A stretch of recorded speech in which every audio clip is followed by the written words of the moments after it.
Bismillahirrahmanirrahim.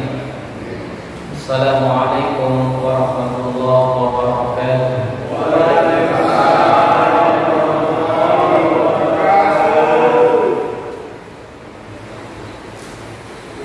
Alhamdulillah.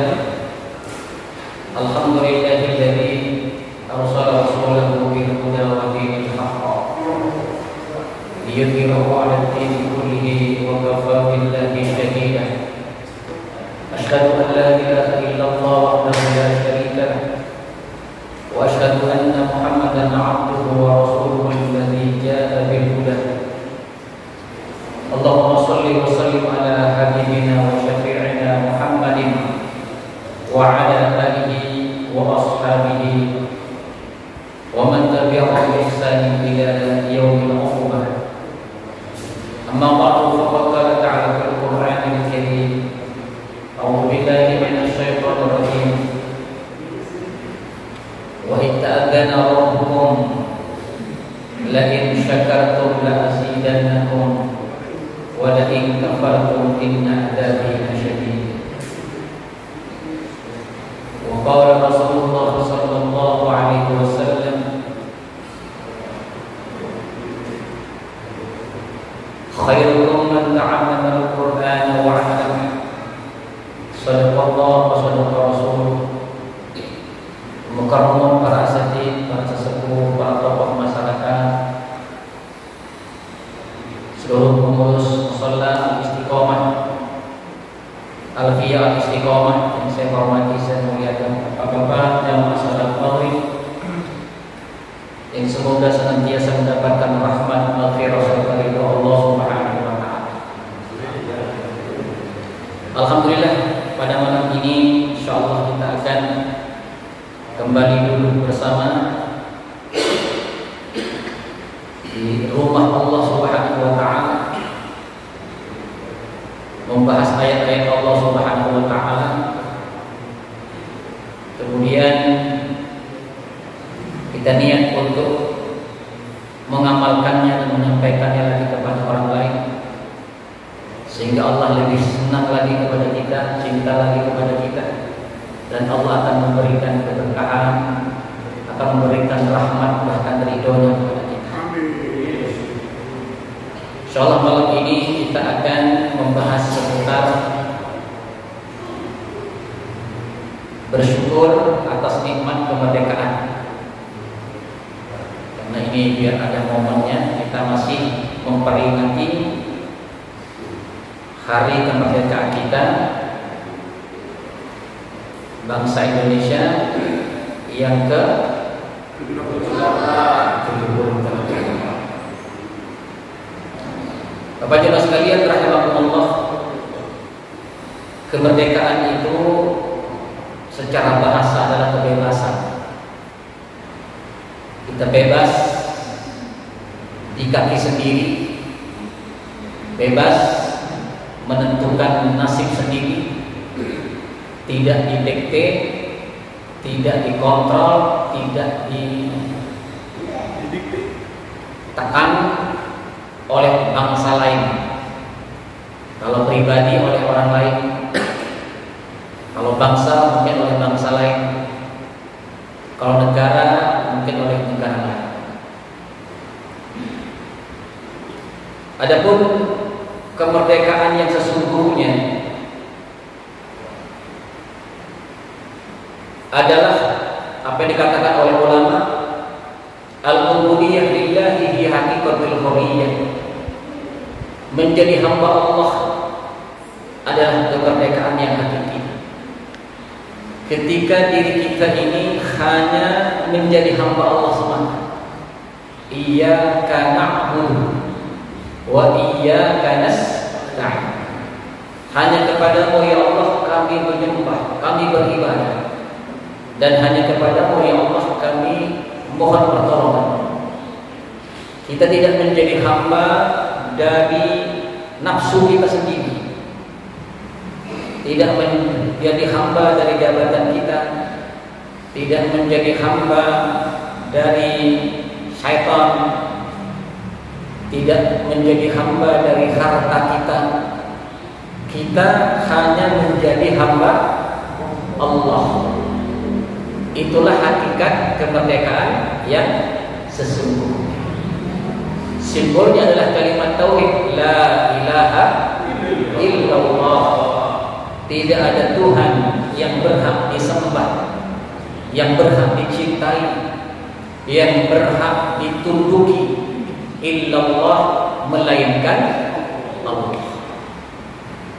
Jadi ajaran Islam adalah ajaran kemerdekaan, ajaran kemerdekaan. Kemerdekaan secara hakiki ini harus menjadi awal daripada kemerdekaan secara fisik, secara bangsa, secara negara. Sebab tanpa kemerdekaan secara pribadi, secara agama, maka tidak akan pernah ada kemerdekaan di luar itu. Jadi ada kemerdekaan batin, ada kemerdekaan zahir. Disinilah kenapa Allah Subhanahu wa Ta'ala merintahkan kita membaca Fatihah setiap melaksanakan salat, karena itu adalah pernyataan hanya kita menjadi hamba-Nya. Alhamdulillahi Rabbil Alamin. Kita memuji Allah Rabbul Alamin yang menciptakan alam semesta ini. Termasuk kita ini bagian daripada alam semesta. Hanya Dia penciptanya, Dia yang mengaturnya, Dia yang mengurusnya. Oleh karenanya hanya Dia yang patut dipuji. Alhamdulillah. Karena kita hidup dari Dia, makan dari Dia, minum dari Dia, mati pun juga dari Dia. La ilaha illallah. Ini hakikat kemerdekaan. Kalau kemerdekaan seperti ini sudah tercapai bagi seorang diri atau sebuah keluarga atau sebuah bangsa, maka akan terbuka kemerdekaan yang berikutnya. Karena kita bahas dalam Ritmen Langit pada waktu itu, tugas kita di dunia ini ada 3: menjadi hamba Allah, menjadi khalifah Allah, menjadi dai-nya Allah. Tugas 3 ini, pertama harus menjadi hamba Allah dulu. Kalau kita sudah menjadi hamba Allah, pasti Allah akan memberikan kekuasaan kepada kita. Itulah khalifah Allah. Allah berfirman dalam surat An-Nur ayat 55, wa'adallahu alladziina aamanu minkum wa 'amilus shalihat la yastakhlifannahum fil ardh. Allah telah berjanji kepada orang-orang beriman di antara kalian dan orang-orang yang melakukan amal soleh, la yastakhlifannahum fil ardh, sungguh Allah akan memberikan kekuasaan kepada mereka di muka bumi. Kama stakhlafal ladzina min qablihim, sebagaimana Allah telah memberikan kekuasaan kepada orang-orang sebelum kita. Jadi syarat pertama, amanu wa amilus sholihat. Suara sampai. Jadi syarat pertama, amanu wa amilus sholihat, beriman dan beramal sholih. Apa artinya? Beriman dan beramal sholih itulah hamba Allah yang sebenarnya. Dia telah mentauhidkan Allah, telah mengimani bahwa tidak ada Tuhan yang berhak disembah selain Allah, dan telah mengimani perintah-perintahnya sehingga dia melaksanakan perintahnya dengan baik, dengan sempurna. Itulah amal sholih. Kalau permintaan Allah yang pertama ini dipenuhi, maka Allah akan datangkan la yastakhlifannahum fil ardh, maka Allah akan memberikan kekuasaan di muka bumi. Inilah makna khalifah.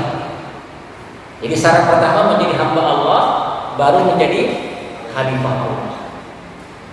Nah, untuk mencapai keduanya ini harus ada dakwah, ada taklim seperti ini, ada dakwah mengajak manusia untuk menjadi hamba Allah. Itu pertama.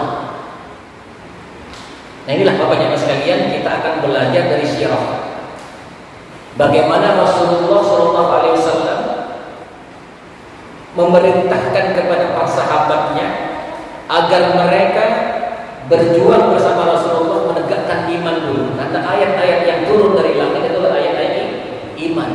Selama 13 tahun di Mekah ayat-ayat tentang keimanan, tentang tauhid, tentang akhirat, ya, tentang beriman kepada para nabi. Ini kemudian diulang sehingga keimanan itu masuk ke dalam hati para sahabat. Walaupun demikian masih berada dalam penindasan bangsa Quraisy pada waktu itu. Fa inna ma'al usri yusra, inna ma'al usri yusra. Susah dulu. Kenapa? Kadang iman itu bisa masuk ketika menderita. Iman itu bisa masuk ketika dalam perjuangan. Ketika kita berada dalam tekanan perjuangan, ya, itulah yang kemudian Allah memasukkan iman. Karena ketika berjuang itu banyak Allah berikan bukti-bukti nyata, ya, pertolongan Allah dalam perjuangan yang kemudian membangkitkan keimanan kita kepada Allah Subhanahu wa Ta'ala. Inilah juga yang terjadi pada zaman Nabi Musa. Karena ayat yang berkaitan dengan syukur tadi itu kaitannya dengan umatnya Nabi Musa dalam kisahnya. Walaqad arsalna Musa bi ayatina an takhrij qaumaka minadh dhulumati ilan nur. Sungguh Allah Subhanahu wa Ta'ala telah mengutus Musa dengan ayat-ayat kami, kata Allah, an akhrij qaumaka minadh dhulumati ilan nur, supaya kau, wahai Musa, kau keluarkan dari dhulumat kegelapan ilan nur kepada cahaya. Wa dzakirhum bi ayyamillah, berikan peringatan tentang hari-hari Allah. Inna fi dzalika laayatin likulli sabarin syakur. Karena sesungguhnya yang demikian itu menjadi tanda kebesaran Allah kepada orang yang sabar dan bersyukur. Bayangkan kaum Nabi Musa berada dalam penjajahan Fir'aun bertahun-tahun. Maka Allah Subhanahu wa Ta'ala mendatangkan Musa kepada mereka untuk bisa mengeluarkan mereka dari jajahan Fir'aun. Caranya bagaimana? Pertama, mengajak mereka mengeluarkan dari kegelapan mereka kepada terang benderang. Kegelapan apa? Kegelapan kekafiran mereka. Mereka tadinya tidak menyembah Allah, mereka tadinya tunduk kepada Fir'aun. Maka dikeluarkan dari kegelapan itu menuju iman, sehingga mereka menjadi hamba Allah. Ya, jadi diperintahkan pertama kali an akhrij qaumaka minadh dhulumati ilan nur, untuk dikeluarkan, untuk mengeluarkan umatnya dari gelap kepada cahaya. Wa dzakirhum bi ayyamillah, dan berikan peringatan kepada mereka tentang hari-hari Allah. Jadi Allah itu punya hari di mana Allah memenangkan para kekasihnya, dan hari di mana Allah menghancurkan musuh-musuh para kekasihnya. Maka Nabi Musa diperintahkan untuk memberikan peringatan kepada mereka tentang bagaimana zaman sebelum Nabi Musa, Ibrahim yang tadinya ditekan oleh Namrud, tapi kemudian menang dengan Namrud. Kan gitu. Kaum Nabi Nuh yang tadinya oleh para bangsawan mereka diolok-olok, ya, termasuk Nabi Nuh kemudian dimenangkan oleh Allah Subhanahu wa Ta'ala. Itu disuruh dijadikan peringatan. Nah, inilah kita kenapa memperingati hari kemerdekaan. Hari kemerdekaan itu bagian dari wa dzakir bi ayyamillah, memberikan peringatan tentang hari-hari Allah. Fir'aun menjajah puluhan tahun Bani Israel. Begitu juga kolonial Belanda pernah menjajah bangsa ini sekitar berapa abad? 3,5 abad. Sama tidak? Polanya sama tidak? Polanya sama. Ya.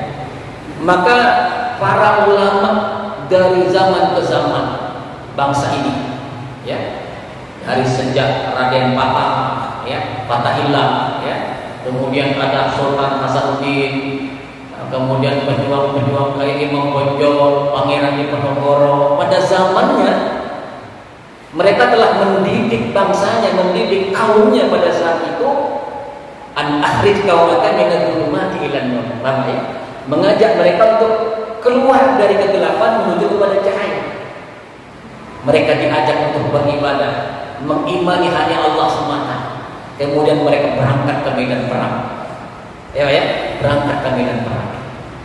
Jadi bangsa ini berhutang budi kepada para ulama, para kiai, para santri-santri pada zamannya, yang diajak oleh para kiainya. Setelah mereka beriman dan beramal soleh, mereka beribadah, bertawajud kepada Allah, diberikan kekuatan oleh Allah Subhanahu wa Ta'ala. Termasuk mungkin di Bekasi ini Kenor Ali, ya, kayak apa mereka dia punya santri, dijadikan hamba Allah dulu yang benar, dikeluarkan dari gelap kepada terang dulu, imannya kuat, keyakinannya kuat, ibadahnya kuat, akhirnya bisa mengalahkan musuh-musuh. Kan begitu. Jadi polanya sama. Zaman Rasulullah juga seperti itu. Sambil taklim di Darul Arqam, ayat turun taklim lagi, ayat turun disuruh hafal lagi, diamalkan lagi, sambil berjuang di jalan Allah, berdakwah walaupun mereka harus ditindas, terus mengajak manusia ke jalan Allah. Dalam penindasan itu iman semakin masuk, iman semakin masuk. Sampai pun kemudian ibarat malam yang gelap. Tadi kan duluman, ya. Duluman itu diibaratkan malam. Malam itu pasti ada akhirnya. Gak mungkin malam terus. Ya, semakin pekat itu malam, maka semakin sampai nanti kepada namanya fajar sodik. Akan ada terang nanti. Di zaman Rasulullah pun kemudian sampai ke pembekotan 3 tahun, di mana para sahabat waktu itu tidak bisa berhubungan dengan dunia luar, untuk mereka ke pasar, untuk mereka mencari makan selama 3 tahun. Itu bagaimana penindasan kaum Quraisy pada saat itu. Namun iman mereka semakin kuat. Itu ujian Allah. Wa fi dzalikum bala'un min rabbikum 'adzim. Itu ujian dari Allah. Ya. Maka kemudian apa yang terjadi? Allah uji dengan istrinya diambil, kemudian pamannya juga diambil. Tapi Allah kemudian memberikan hiburan. Ya. Setelah Rasulullah pergi ke Taif, di Mesir juga, maka Rasulullah kemudian mengajak Isra Mi'raj, membawa Nabi ke langit, dibawa ke surga. Diberitahukan bahwa semua ini adalah ujian dari Allah Subhanahu wa Ta'ala. Maka setelah iman kuat, ada perintah sholat, amal soleh yang berupa pokok amal soleh itu adalah sholat. Maka setelah itu diperintahkan hijrah, setelah itu muncul fajar sodik itu, ya, sampai habis gelap terbitlah terang. Sejak saat itu, Bapak dan Mas sekalian, Islam ini kemudian menyebar ke seluruh Madinah, kemudian Mekah kemudian dikuasai lagi. Setelah itu dari Mekah dan Madinah ini menaklukkan negeri-negeri di sekitarnya, sampai ke Cina, sampai ke India, sampai ke Mesir, sampai ke Afrika. Ya kan, kemenangan demi kemenangan kemudian dicapai. Setelah apa? Setelah menjadi hamba Allah tadi, maka Allah berikan keterbukaan. Itu janji yang pertama yang dipenuhi oleh Allah. Wa'adallahu alladziina aamanu minkum wa 'amilus shalihat la yastakhlifannahum fil ardh. Allah telah berjanji kepada orang yang beriman di antara kalian dan orang yang beramal saleh akan diberikan kekuasaan di muka bumi. Berapa lama umat Islam berkuasa di muka bumi ini? Dari zaman Rasul, zaman Sahabat Rasyidin, para sahabat, sampai Turki Utsmani. Turki Utsmani itu hancur tahun berapa? 1924. 100 tahun yang lalu. Sepanjang itu kekuasaan Islam menguasai dunia ini. Bayangkan, dari Bani Abbasiyah, ya, Bani Umayyah, Abbasiyah, kemudian Utsmaniyah, itu menguasai dunia hampir 1000 tahun lamanya. Kenapa? Karena perjuangan baginda Nabi selama 13 tahun, 15 Inilah maksud wa inna ma'al usri yusra. Inna ma'al usri yusra. Setelah kesulitan itu ada kemudahan. Setelah kesulitan itu ada kemudahan. Begitulah juga umat Nabi Musa. Maka setelah itu Allah Subhanahu wa taala berfirman, wa idh qala Musa liqaumihi kuru ni'matallahi 'alaikum. Ketika Musa berkata kepada umatnya, ingatlah nikmat Allah kepada kalian, id anjakum min ali fir'aun, ketika Allah menyelamatkan menyelamatkan kalian dari jajahan Fir'aun. Yasumunakum su'al 'adzab, mereka menyiksa kalian dengan siksaan yang pedih. Wa yudabbihuna abna'akum, mereka menyembelih anak-anak laki kalian. Wa yastahyuna nisa'akum, dan membiarkan anak-anak perempuan kalian hidup dalam pelecehan. Wa fi dzalikum bala'un min rabbikum 'adzim, yang demikian itu adalah ujian yang besar dari Tuhan kalian. Disuruh ingat nikmat ketika Allah menyelamatkan umatnya Nabi Musa dari Fir'aun. Tentunya itu diperingati, ya. Bagaimana cara memperingatinya?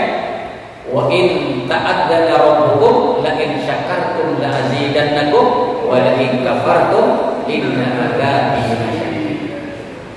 Ketika Tuhanmu mengumumkan bahwa jika kalian bersyukur, maka sungguh akan aku tambah nikmat kepada kalian, wa la in kafartum inna adzabi lasyadid, dan apabila kalian kufur, sungguh adabku sangat pedih, kata Allah.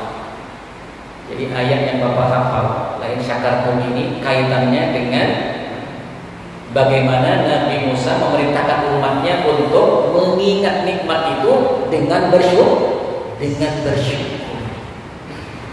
Ketika sudah bebas dari penjajahan Fir'aun, banyak-banyaklah kalian bersyukur. Begitu juga ketika para sahabat dibebaskan dari kumpulan bangsa Quraisy, maka diperintahkan untuk bersyukur. Disinilah syukur. Para ulama membahas ada syukur bil qalbi, ada syukur bil lisan, ada syukur bil arkan. Syukur di dalam hati itu pertama, ya. Syukur dalam hati itu perasaan gembira karena nikmat Allah telah kita terima. Qul bi fadlillahi wa bi rahmatihi fabidzalika falyafrahu. Katakan Muhammad, dengan karunia dan rahmat Allah, sebab itulah kalian bergembira. Gembira itu ada perintahnya, ya. Perintah bergembira itu ada dalam Al-Quran. Falyafrahu, adalah kalian bergembira. Dalam rangka apa? Dalam rangka mensyukuri nikmat. Nikmat apa? Bi fadlillah, karunianya, wa rahmatihi, dan rahmatnya. Jadi karunia itu kaitannya dengan fisik, rezeki, ya, kesehatan, keamanan. Itu adalah karunia Allah. Adapun rahmatnya itu adalah iman yang Allah berikan kepada kita. Amal soleh, ketundukan yang Allah berikan kepada kita, itu adalah rahmatnya. Kalau ini ada di dalam diri kita, kita sudah beriman dan beramal soleh, kemudian Allah berikan kita sehat, Allah berikan kita rezeki, maka kita berhak bergembira. Ada perintah untuk bergembira. Apa itu gembira? Gembira itu adalah rasa nikmat di dalam hati karena merasakan pemberian Allah yang kita inginkan. Bapak bergembira karena apa? Karena keinginannya tercapai. Benar nggak Pak? Keinginan tercapai, akan ada rasa gembira. Nah, kegembiraan yang sebenarnya itu adalah kegembiraan apabila mendapatkan karunia dan rahmat Allah. Jadi ketika kita mendapatkan nikmat berupa karunia dan rahmat Allah ini, seperti kemerdekaan ini, kita harus bergembira di hati. Ya, kita harus bergembira. Contoh, kalau kita ngasih kepada seseorang, kalau ngasih baju kepada orang yang membutuhkan, kalau yang kita kasih itu menampakkan gembira, menampakkan senang, kita senang juga kan? Tapi kalau yang kita kasih itu dia malah tidak senang, menempatkan wajah murah, kita yang ngasih ikut senang tidak? Kecewa. Sama juga ketika Allah memberikan sesuatu kepada kita, tampakkan rasa gembira itu dengan syukur, kemudian ungkapkan dengan lisan alhamdulillahirabbil alamin. Ini namanya syukur dengan hati gembira, syukur dengan lisan ungkapkan alhamdulillah. Kalau contoh orang tadi, dia tampakkan berseri-seri wajahnya sampai mengucapkan terima kasih Tuhan, terima kasih Bapak, terima kasih Ibu. Senang tidak? Yang memberinya senang. Setelah itu maka nikmat itu dipergunakan kepada apa yang dimaksudkan oleh orang yang memberinya. Nih, aku kasih baju, kamu buat ke masjid ya, buat ibadah. Ketika dia rasa gembira dan terima kasih, ternyata dilihat baju yang dikasih itu tidak dibawa ke masjid. Ketika ada dangdutan, ketika ada maksiat, dia bawa baju itu. Kira-kira marah nggak yang ngasih, Pak? Walaupun tadi udah bilang terima kasih, sudah senang, tapi kenyataannya tidak sesuai dengan maksud dia memberinya. Tidak sebagai mestinya. Kira-kira marah tidak? Begitu juga nikmat dari Allah. Betapa banyak nikmat Allah yang diberikan kepada kita. Ya, nikmat iman, nikmat Islam ini nikmat yang paling utama. Ya, kemudian diberikan sehat, diberikan keluarga yang harmonis, diberikan ketenangan dalam berumah tangga misalnya. Nikmat yang mana lagi? Betul tidak? Yang begini kok masih murah gitu. Ya, kok masih nginget nikmat ujian sedikit-sedikit. Memang asal Allah sengaja. Ya, dikatakan walanabluwannakum bisyai'in minal khaufi wal ju'i wa naqsin minal amwali wal anfusi wat thamarat. Itu Allah berjanji kepada orang beriman, sungguh aku akan uji kalian dengan sedikit rasa lapar dan takut. Sedikit doang. Sedikit rasa lapar dan takut dan kekurangan dari harta, kesehatan, dan mungkin peternakan, mungkin kebun rusak. Itu Allah sengaja uji gitu Pak. Sedikit saja, tapi nikmatnya jauh lebih banyak. Tapi kebanyakan kita nikmat yang 90%, ujiannya cuma 10%. Fokusnya kepada yang 10%. Akhirnya apa? Selalu bunda. Setelah bunda darahnya tidak mengalir dengan sempurna, akhirnya jantungnya tidak berdebar dengan sempurna, jadilah jadi penyakit. Kan begitu Pak? Kenapa? Karena kita tidak bersyukur atas nikmat Allah Subhanahu wa ta'ala. Bergembira itu penting, terutama nikmat iman, nikmat Islam ini. Kita sudah menjadi beriman, sudah menjadi berislam. Ketika melihat orang kafir lebih hebat dari kita sedih. Lah, itu pemberian yang sangat kecil itu Pak. Allah bisa mencabutnya kapan saja. Tapi kalau iman ini bisa membawa kebahagiaan tidak pernah batas selama-lamanya. Benar tidak? Nikmat ini yang perlu kita syukuri. Nikmat inilah yang kemudian memenangkan kepada Islam ini, sehingga Mekah Madinah menjadi dikuasai, Mekah dikuasai karena iman Islam itu sudah ada. Begitu juga kepada kaum Nabi Musa, nikmat itu yang ada dulu di dalam hatinya. Allah senang, Allah kemudian membantu mereka dalam kemenangan. Kenapa? Karena Allah memang kemudahan itu selalu diawali dengan kesusahan dulu. Fa inna ma'al usri yusra. Inna ma'al usri yusra. Paham ya? Jadi yang namanya syukur tadi, pertama rasa gembira, yang kedua ucapkan dengan lisan, yang ketiga lakukan dengan anggota badan kita sesuai dengan yang memberinya. Nah, inilah yang disebut dengan kemerdekaan yang sebenarnya. Apabila kita sudah beriman kepada Allah, kemudian kita tunduk hanya kepada Allah, maka itulah kemerdekaan yang sebenarnya. Kalau kemerdekaan seperti itu sudah ada, maka Allah akan memberikan kemerdekaan berikutnya. Maka Allah angkat kita menjadi khalifah Allah Subhanahu wa ta'ala. Kita tegak di kaki kita sendiri di Indonesia ini, ya. Cuma ini semuanya masih ada waktunya, karena dunia ini belum selesai. Betul tidak? Karena dalam surat Al-Asr itu usri yusranya ada dua. Fa inna ma'al usri yusra wa inna ma'al usri yusra. Ya, setelah ada kesulitan itu akan ada kemudahan. Setelah ada kesulitan ada kemudahan. Di zaman Rasulullah kesulitan, kemudian 1000 tahun ada kemudahan. Begitu kan? 1000 tahun itu ada kemudahan. Nah, sekarang ini kita berada di dalam kemudahan tapi sedikit kesulitan. Kenapa? Karena memang kebanyakan di antara kita masih tidak benar-benar menjadi hamba Allah, karena gitu. Ya, termasuk mungkin bangsa kita syukurnya mungkin salah mungkin. Ya kan? Nah, padahal ketika ada kemenangan itu perintahnya suruh bertasbih. Wa idza jaa nasrullahi wal fath wa ra'aitan nasa yadkhuluna fi dinillahi afwaja fasabbih bihamdi rabbika wastaghfir innahu kana tawwaba. Apabila kemenangan itu datang dan orang berbondong-bondong di dalam Islam, maka bertasbihlah dan banyak memuji dengan Allah kepada Allah dan banyak beristighfar. Nah, jadi syukurnya itulah, semakin dekat kepada Allah, semakin dekat kepada Allah. Nah, tapi mungkin masih banyak di antara bangsa kita yang justru mungkin bukan dekat dengan Allah, tapi jauh dari Allah. Maka merdeka mungkin secara fisik, tidak merdeka mungkin secara ekonomi, secara budaya dan lain sebagainya yang sudah banyak dibahas oleh para ulama. Ya Pak ya. Karena ini termasuk bagian juga daripada Islam.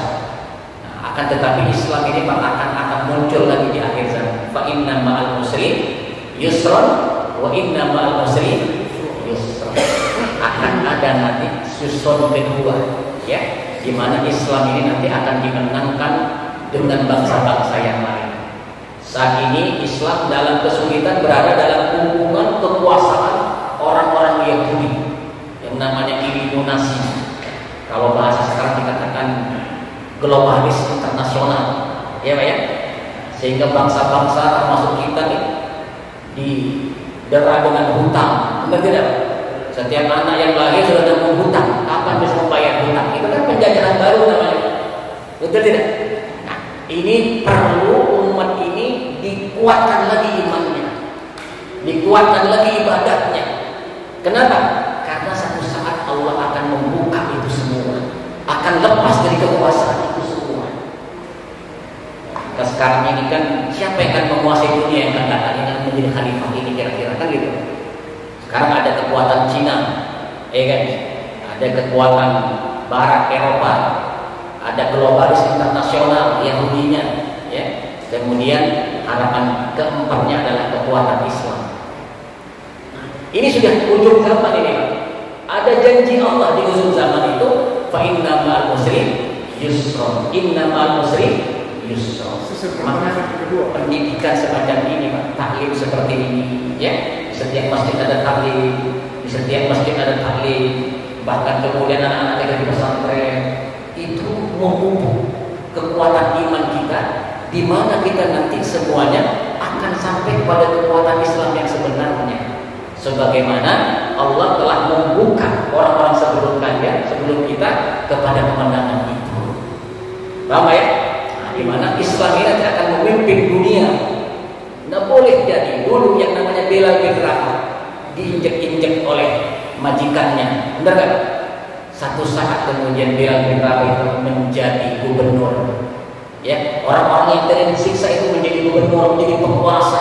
Ya, di semenanjung Arabia, di luar Arab, mereka menjadi penguasa. Yang tadinya tidak disangka orang yang seperti para sahabat yang susah-susah itu kemudian diangkat menjadi penguasa.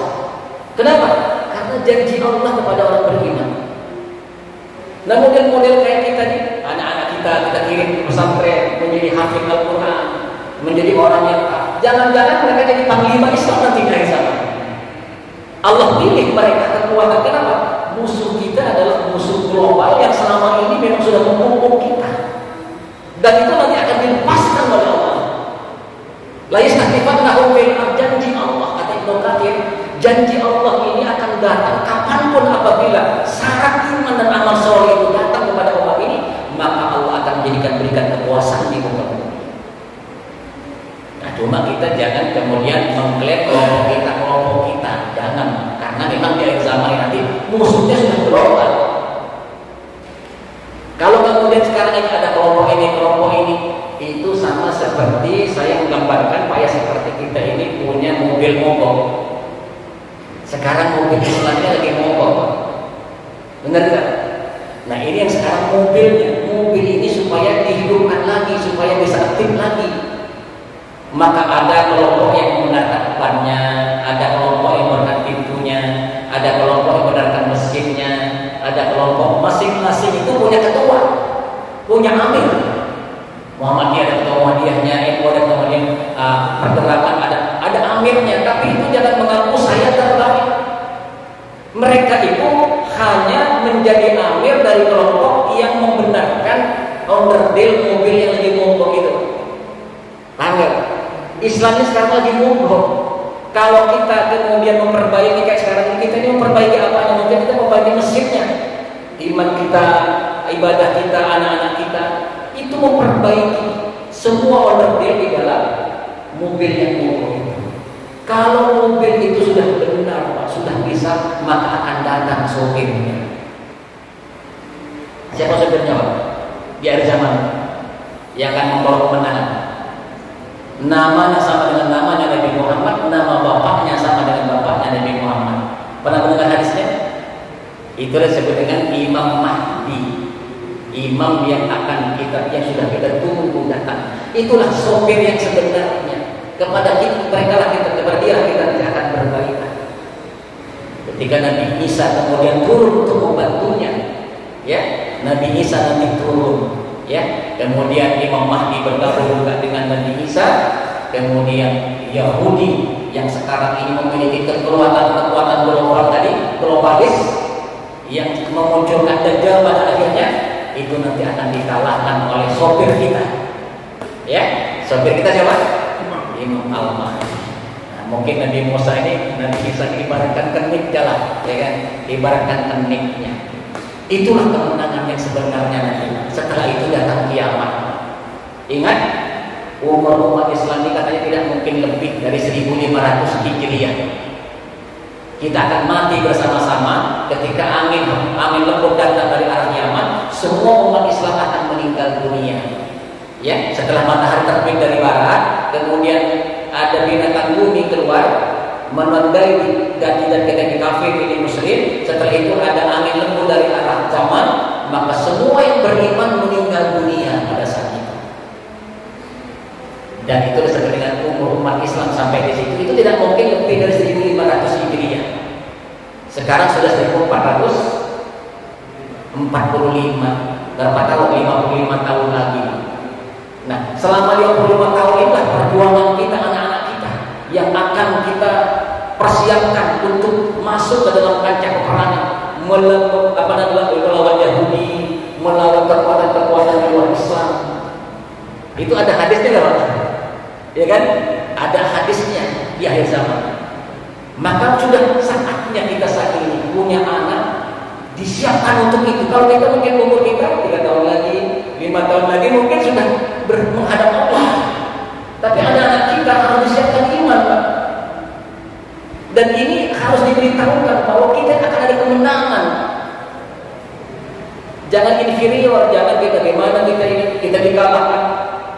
Zaman dulu itu, termasuk Al-Fatih sejak kecil itu, kamu nanti akan bisa menguasai Barat, kamu akan menguasai Romawi. Dari kecil kamu ini hebat, dikasih kekuatan. Kalau Allah memberikan motivasi dalam Al-Quran, wala tahinu wala tahzanu wa antumul a'launa in kuntum mu'minin. Jangan kamu merasa rendah, merasa hina. Wala tahzanu, jangan minder, jangan takut. Wa antumul a'launa, kamu itu hebat kata Allah. In kuntum mu'minin, jika kamu benar-benar beriman. Nah, iman ini yang dipupuk, ini diminta iman dari kan? Wa'adallahu ladzina amanu minkum wa 'amilus sholihat. Maka bekal terbaik kepada anak turun kita, iman ini bekal terbaik. Sebagaimana Rasulullah memberikan bekal iman kepada sahabat yang miskin-miskin, yang susah-susah itu, yang pada akhirnya diangkat menjadi pemimpin-pemimpin di seluruh dunia. Kenapa? Karena saat itu benar-benar Allah. Ketika nanti Al-Mahdi sudah menjadi penguasa dunia, jangan-jangan penguasa gubernur-gubernurnya di sini di seluruh dunia ini anak-anak kita yang dekat dengan Al-Quran, yang dekat dengan Sunnah, yang dekat dengan perjuangan Islam. Paham tak? Subhanallah. Kita ini tidak mungkin terus seperti ini, Pak. Dikatakan bagaimana yang penting yang namanya kemerdekaan, ada waktunya, Pak. Ya, liku ummatin aja. Setiap bangsa itu ada waktunya. Idza jaa ajaluhum la yastakhiruna sa'atan wa la yastaqdimun. Kalau sudah sampai waktunya tidak mungkin bisa diundurkan, dimajukan. Zaman Rasulullah selesai, ganti zaman khilafah Rasulullah para sahabat. Sampai Ali bin Abi Thalib selesai, ganti zaman raja-raja. Sampai zaman Turki diganti dengan zaman raja-raja diktator republik seperti ini. Hadisnya ada, ternyata benar semua itu. Dan ini pun nanti akan berakhir diganti dengan lagi khilafah al-Hijjah nubuwah. Muncul lagi nanti sebagaimana pada zaman para sahabat lagi, di mana Islam akan memiliki kekuatan, ya, yang tadinya susah-susah, miskin-miskin, tapi di hatinya ada Al-Quran, menjadi penguasa-penguasa. Kenapa? Karena zamannya sudah beda. Yang namanya peperangan nanti, Pak, bayangkan yang namanya teknologi seperti ini nanti bakal macet semua. Ya, hadis seperti itu bakal macet semua. Komputer semua tidak ada. Peperangan nanti dengan orang Yahudi terakhir mulai dengan pedang lagi. Kalau kita baca di dalam buku-buku kan begitu. Akan seperti itu. Karena ini macet, teknologi bakal macet semua. Ya, ini kan ada sumbernya semua. Kalau di Amerika dimati, di sana mati semua. Listrik ini bakal mati, kalau di pusat ini mati, ini mati semua. Benar kan? Mudah untuk mematikan sekarang. Cuma pusatnya termasuk semua teknologi sekarang bakal habis. Sehingga dikatakan ada satu kekuatan musuh-musuh Islam hanya dengan kalimat la ilaha illallah mereka menjadi mati, ya kan? Mereka menjadi kalah. Itu ada hadisnya. Artinya apa? Kekuatan iman yang nanti akan dipertimbangkan di zaman akhir ini. Ya, kenapa? Karena teknologi ini semuanya di tangan Allah dan tidak ada kekuatan selain kekuatan Allah. La haula wa la quwwata illa billah. Kalau jangan sekalian rahimahullah. Bisa jam berapa? Sudah masuk. Oh, sudah masuk ya. Nah, kesimpulannya, Pak, ya, mari kita syukuri nikmat kemerdekaan ini. Apa yang kita isi lebih dekat kepada Allah. Mumpung kita tidak lagi diganggu secara fisik oleh orang luar, kita bebas mencari rezeki, kita bebas menaruh anak-anak pesantren, menaruh anak-anak dididik apapun nanti, kita bebas, ya kan? Kita sempurnakan untuk persiapan mereka, karena pada saatnya Allah akan mempergunakan mereka untuk agama ini. Allah akan mempergunakan mereka untuk agama ini. Sedangkan mereka yang tidak dekat dengan Allah nanti akan bagian daripada Dajjal. Kenapa? Karena nanti akan terbagi dua. Kalau nggak ikut Imam Mahdi, ikut Dajjal. Kalau imannya lemah, pasti ikut Dajjal. Termasuk di Mekah, dalam hadis dikatakan, Pak, tidak Mekah dan Madinah tidak mungkin dimasuki Dajjal lagi. Maka banyak orang sekarang pengen mati di Mekah, pengen mereka ke Mekah. Kenapa? Karena ketika Dajjal datang dia selamat, kan begitu kan? Nanti banyak seperti itu, Pak, berlindung di Madinah dan Mekah. Tapi apa yang terjadi ketika Dajjal datang? Ya, sekarang sudah ada dibangun istana Dajjal oleh Arab Saudi. Ada Bapak lihat di YouTube istana Dajjal, ya, di samping Masjidil Haram ada istana Dajjal namanya, ya. Sudah dibangun, ya. Nah, dari situ Dajjal datang. Ketika Dajjal kemudian menginjakkan kakinya ke tanah, maka semua yang munafik yang di Masjidil Haram itu yang hatinya ada munafik keluar di Dajjal. Terpisah. Bangga, akan terpisah walaupun dia mau pergi Masjidil Haram supaya selamat. Ketika Dajjal datang, dihentakkan kakinya, semua yang ada munafik di hatinya keluar ngejar Dajjal. Kenapa? Terpisah antara iman yang kuat dengan iman yang lemah. Nah, maka kita akan ada terbagi dua. Kalau iman yang kuat melawan Dajjal dan kita tidak akan terpengaruh oleh kehebatan Dajjal. Tapi kalau lemah, model-model sekarang ini kan Dajjal budaya itu budaya Dajjal. Di sana anting-anting, di sini anting-anting, di sana kayak gitu, di sini kayak gitu. Itu kan sudah terpengaruh Dajjal. Orang macam itu nanti nggak kuat, akan menjadi kelompok Dajjal semua. Oleh karenanya anak-anak kita selamatkan. Jangan sampai terpengaruh oleh budaya Dajjal sekarang ini, budaya global ini, ya. Kenapa? Karena itu sebagai tanda bahwa sekarang pun kita sudah dipisah antara mereka yang ikut Dajjal dan mereka yang ikut sunnah baginda Nabi Muhammad sallallahu alaihi wasallam. Mudah-mudahan kita bisa mengambil pelajaran dan bisa menjadi perenungan. Mudah-mudahan ada manfaatnya. Kita tutup dengan kafarah majlis. Subhanallah wa bihamdika asyhadu an la ilaha illa anta astaghfiruka wa atubu ilaik. Billahi taufiq wal hidayah. Wassalamualaikum warahmatullahi wabarakatuh.